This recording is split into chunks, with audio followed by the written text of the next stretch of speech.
खबर शामिल करते हैं कंदकोट से हमारे नुमाइंदा अब्दुल हलीम बलोच की। कंदकोट में गैर कानूनी तजावुज़ात के खिलाफ ऑपरेशन जारी। सुप्रीम कोर्ट के हुक्म पर गैर कानूनी तजावुज़ात हटाने का काम शुरू हो गया। म्यूनिसिपल कमेटी के अमलदारों की जानिब से हैवी मशीनरी के जरिए कई दुकानों को मसमार करने का काम भी जारी।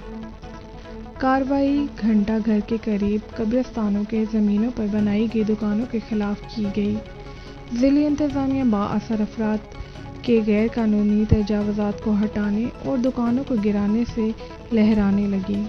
ज़िली इंतज़ामिया ने अब तक कार्रवाई करके 20 से ज़ायद दुकानें गिरा दी।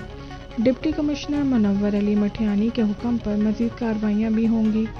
शहर भर में जितने भी गैर कानूनी तजावुज़ात हैं, सबके खिलाफ ऑपरेशन किया जाएगा।